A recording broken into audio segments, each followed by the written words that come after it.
I welcome the opportunity to take part in this debate, and I want to thank the Social Democrats for bringing this motion. And it's a very sensible motion, Minister, and I can't imagine how the government would amend that, and I welcome the fact that Fianna Fáil are going to support the motion.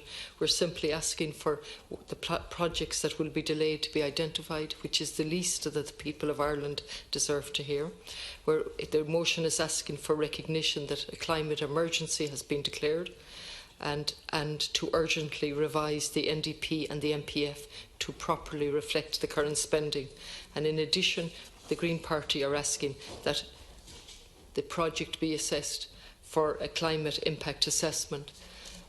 So when you're finished talking, Minister, it is a serious matter that we stand up here at this time of the night and we do our best not to be negative, and we do our best to come up with solutions. And I realise that there are many things a minister has to do, but this whole plan, the national plan and the framework, as has been said already, began in spin and continues in a spin, and it bears no relationship to the reality of a declared climate emergency.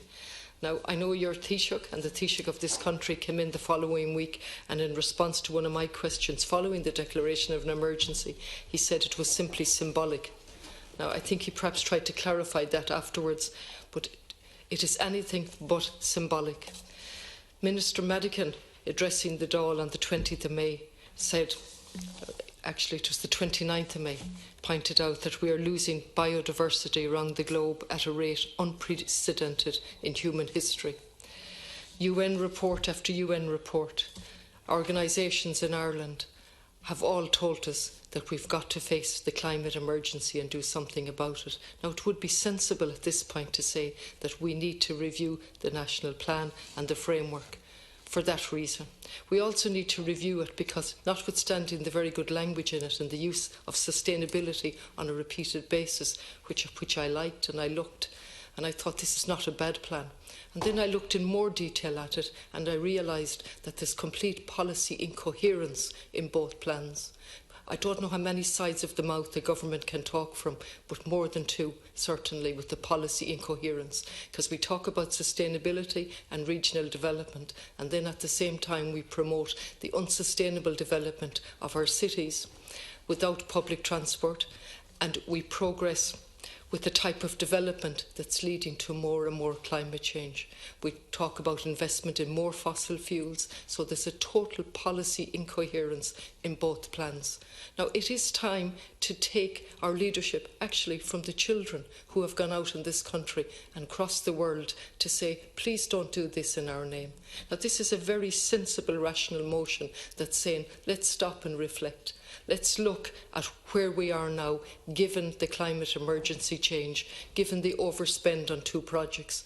And as like my colleague, Deputy Murphy, I sit on the public accounts, and to my horror, the business case for the Children's Hospital by a private company, and we're waiting the cost of that and who carried it out, was deemed by another private company not to be credible.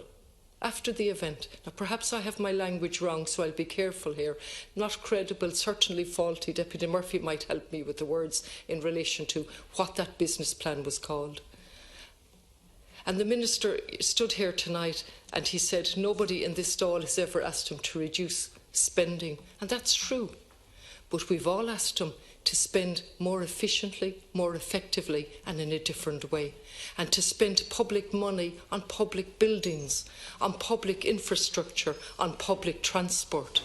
And not to waste money on projects as happened in the Children's Hospital by using a distancing mechanism, by setting up a board ostensibly all private people with expertise, and we're left with almost $2 billion of a cost of a children's hospital that will have no accommodation for the families and that won't look after the research part. For that we are dependent on charity, and for that we're dependent on philanthropists. So something is seriously amiss with your view of the economy, with the rate of child poverty in the country, with the housing crisis. And I'll finish, Cancurla, with I was at a Simon launch 40 years in Galway, and they launched, and just for the figures, in the last 4 years, average rent in the city has increased by 42%, and in the county by 49%. Now, this is in a city where we have rent caps. Thank you, Ken Corley. Thank you very much. Now